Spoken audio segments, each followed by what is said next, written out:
നമസ്കാരം. Raf talk ഫുട്ബോളിലേക്ക് അവർക്കും സ്വാഗതം. ഇൻ്റർനാഷണൽ ബ്രേക്കിംഗ് അടുത്തെത്തി. ടീമുകളുടെ പ്രഖ്യാപനത്തിൻ്റെ സമയമായി വരുന്നു. ബ്രസീൽ ടീമിനെ എന്ന് പ്രഖ്യാപിക്കും. CBF ഒഫീഷ്യലി അക്കാര്യം ഇപ്പോൾ അറിയിച്ചിട്ടുണ്ട്. ഇൻ്റർനാഷണൽ ബ്രേക്കിൽ ബ്രസീലിന് 2 സൂപ്പർ പോരാട്ടങ്ങളാണ്, വമ്പൻ പോരാട്ടങ്ങളാണ്. രണ്ടും US വെച്ചാണ് കളിക്കുന്നത്.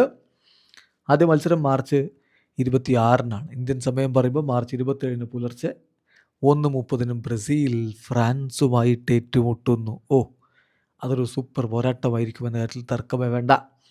രണ്ടാമത്തെ മത്സരമോ അത് മാർച്ച് 31-നാണ്. ഇന്ത്യൻ സമയം പറയുമ്പോൾ ഏപ്രിൽ 1-ന് പുലർച്ചെ 5:30 ബ്രസീൽ ക്രൊയേഷ്യയുമായിട്ടും ഏറ്റുമുട്ടുന്നു. ഈ 2 കളികൾക്കുള്ള ബ്രസീൽ ടീമിനെ എന്ന് പ്രഖ്യാപിക്കുമെന്ന് ഇപ്പോൾ ഒഫീഷ്യലി CBF അറിയിച്ചിട്ടുണ്ട്. CBF സ്റ്റേറ്റ്മെൻറ്റ് ഇറക്കി പറയുന്നു, Brazil will have 2 major matches ahead during the next FIFA international break എന്ന് പറയുന്നു. എന്നിട്ട് അവിടെ ഫേസ് ചെയ്യുന്നത് ഫ്രാൻസും ക്രൊയേഷ്യയുമാണ്.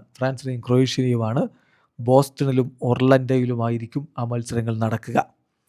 Squad announcement for these games will be on March 16 at the CBF headquarters in Rio de Janeiro എന്നുകൂടി officially അറിയിക്കുന്നു. March 16-ന് Rio de ജനീറോയിൽ CBFൻ്റെ ഹെഡ്ക്വാർട്ടേഴ്സിൽ വെച്ച് coach Carlo Ancelotti ഈ മത്സരങ്ങൾക്കുള്ള ബ്രസീൽ ടീമിനെ പ്രഖ്യാപിക്കും. ഇനി ഒരാഴ്ചക്കപ്പുറം ബ്രസീൽ ടീമിൻ്റെ പ്രഖ്യാപനം വരും. അതിൽ നെയ്മർ ഉണ്ടാകുമോ? അതാണ് ആരാധകർ ഉറ്റുനോക്കുന്ന കാര്യം. സാൻഡോസിന് വേണ്ടി കളിക്കുന്ന താരം കഴിഞ്ഞ 2 മത്സരങ്ങളിലും ഫുൾ ടൈം കളിച്ചു. പക്ഷേ ഇപ്പോൾ ചെറിയ മസിൽ ഫാറ്റിഗ്. ഇന്നലെ അദ്ദേഹം ട്രെയിനിങ് നടത്തിയിട്ടില്ല, ബോൾ കൊണ്ടുള്ള ട്രെയിനിങ് നടത്തിയിട്ടില്ല, അതിനു മുമ്പത്തെ ദിവസം നടത്തിയിട്ടില്ല. തുടർച്ചയായി 2 ദിവസങ്ങൾ ഇപ്പോൾ അദ്ദേഹം ബോൾ കൊണ്ടുള്ള ട്രെയിനിങ് നഷ്ടമാക്കിയിരിക്കുകയാണ്, മിസ് ചെയ്തിരിക്കുകയാണ്. അപ്പോൾ അതുകൊണ്ട് തന്നെ ചെറിയ ആശങ്കയുണ്ട്. എങ്കിലും സാൻഡോസിൻ്റെ അടുത്ത മത്സരം അദ്ദേഹം കളിക്കുമെന്ന് തന്നെയാണ് ലഭ്യമാകുന്ന വിവരങ്ങൾ. അപ്പോൾ കാർലോ ആഞ്ചലോട്ടി മാർച്ച് 16-ന് ബ്രസീൽ ടീം പ്രഖ്യാപിക്കുന്നതിന് മുമ്പ് 2 മത്സരങ്ങൾ കൂടി നെയ്മർക്ക് കളിക്കാൻ അവസരമുണ്ട്.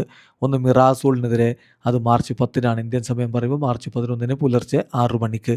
രണ്ടാമത്തെ മാർച്ച് 15-നാണ് കൊറിന്ത്യൻസിനെതിരെ. ഇന്ത്യൻ സമയം പറയുമ്പോൾ മാർച്ച് 16-ന് പുലർച്ചെ 12:30 ആ കളി. ഈ 2 കളികളിലും പരിക്കിൻ്റെ പ്രശ്നങ്ങളില്ലാതെ നെയ്മർ ജൂനിയർ കളിച്ചാൽ ഉറപ്പാണ് ഈ മാർച്ച് മാസത്തിലെ സ്ക്വാഡിൽ നെയ്മർ ഉണ്ടായിരിക്കും. കാത്തിരിക്കാം മാർച്ച് 16-ൻ്റെ ബ്രസീൽ ടീം പ്രഖ്യാപനത്തിനായി. വീഡിയോ അവസാനിക്കുന്നു. ഫുട്ബോൾ ലോകത്തെ കൂടുതൽ വിശേഷങ്ങളുമായി റാഫ് ടോക്സ് എത്താം.